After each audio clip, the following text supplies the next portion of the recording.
Haleluya. Lihat apa yang dikatakan Tuhan kepada bangsa Israel. Ketika bangsa Israel sudah cukup lama tinggal di satu tempat dan mereka tidak mau bergerak untuk mengerjakan pekerjaan Tuhan, untuk menyambut rencana Tuhan, maka Tuhan berkata dalam Ulangan 1:6, Tuhan Allah kita berfirman kepada kita di Horeb demikian, telah cukup lama engkau tinggal di gunung ini. Tuhan mau bangsanya terus maju.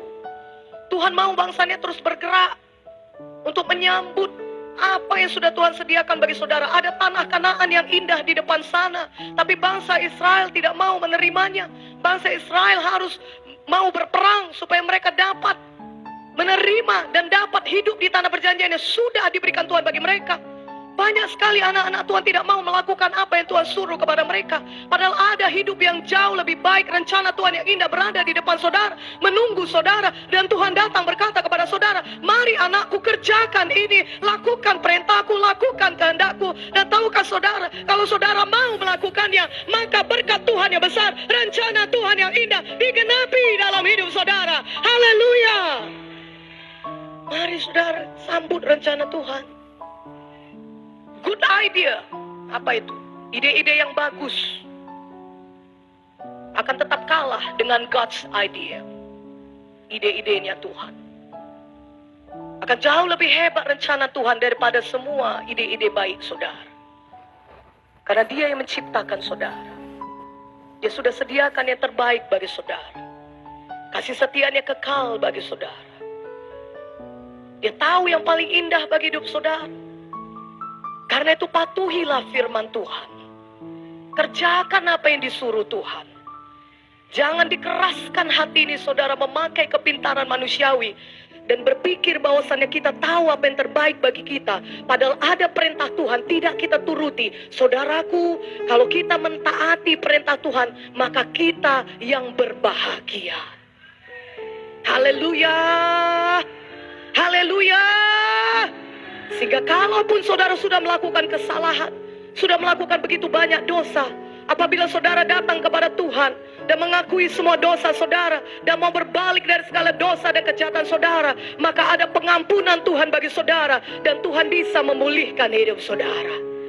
Tuhan bisa membawa saudara kepada kegenapan rencana yang indah dalam hidup saudara. Itulah sebabnya Tuhan berkata Ibrani 10:38, tapi orangku yang benar akan hidup oleh iman. Tetapi apabila mereka mengundurkan diri, maka aku tidak berkenan kepadanya. Itulah sebabnya saudaraku, Tuhan mau saudara terus maju. Dengan pertama sekali saudara maju dengan meminta ampun terlebih dahulu kepada Tuhan. Dan tidak menjadi terpuruk karena dosa saudara. Tidak menjadi tertuduh terus karena dosa saudara. Tidak menjadi tertekan terus karena kesalahan saudara. Tapi firman Tuhan berkata, walaupun dosa kita merah seperti kirmisi, walaupun memang besarlah dosa yang kita sudah kerjakan, bahkan mungkin di antara orang-orang yang tidak mengenal Tuhan sekalipun kita tidak melakukan dosa seperti itu, tapi kita jatuh kepada dosa seperti itu. Saudaraku yang kekasih dalam nama Yesus, firman Tuhan berkata, sekalipun dosa kita merah seperti kirmisi, berwarna merah seperti kain kesumba, kalau kita datang kepada Tuhan, Tuhan bisa menyucikan kita dari segala dosa-dosa kita. Haleluya! Pada saat Adam dan Hawa jatuh ke dalam dosa, maka apa yang dikatakan Tuhan dalam Kejadian 3:15? Kejadian 3:15, mari kita buka Alkitab kita. Yang sudah dapat katakan amin. Tuhan berkata, aku akan mengadakan permusuhan antara engkau dan perempuan ini, antara keturunanmu dan keturunannya. Keturunannya akan meremukkan kepalamu, dan engkau akan meremukkan tumitnya. Nah, saudara lihat, Tuhan sudah menyediakan satu rencana keselamatan, bahwasanya nanti Yesus akan datang mati, menyerahkan nyawanya, mencurahkan darahnya untuk menebus manusia dari dosa. Dan Tuhan Yesus akan mengalahkan setan dan maut. Tuhan Yesus akan mengalahkan maut, upah dosa, oleh pengorbanannya di kayu salib. Rencana keselamatan sudah disediakan Tuhan, bahkan ketika manusia masih hidup di dalam dosa. Adam dan Hawa masih hidup dalam dosa, mereka jatuh dalam dosa dan mereka masih ada di dalam dosa. Tapi Tuhan, Allah Bapa, Tuhan Yesus, Roh Kudus sudah menyediakan rencana keselamatan bagi umat manusia. Begitulah hebatnya kasih Tuhan bagi kita, saudara. Begitulah luar biasanya Tuhan Yesus itu menyediakan rencananya bagi kita yang indah bagi kita, bahkan ketika kita masih berdosa.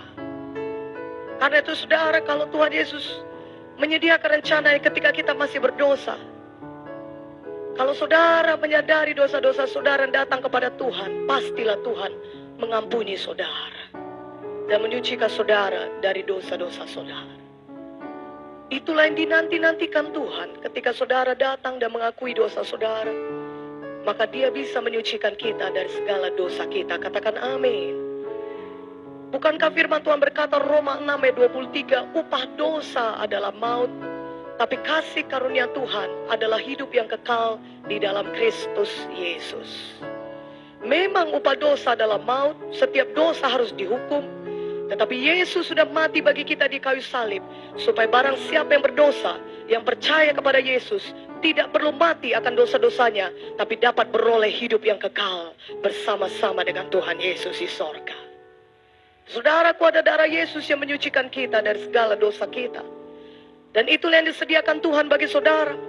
Ketika kita berdosa, maka kita bisa datang kepada Tuhan dan kita minta ampun atas segala dosa-dosa kita. Maka Tuhan itu setia dan adil. Firman yang berkata dalam 1 Yohanes 1 ayat 8 dan 9, Tuhan Yesus itu setia dan adil. Maka Dia akan menyucikan kita dari segala kejahatan kita dan mengampuni kita dari segala pelanggaran-pelanggaran kita.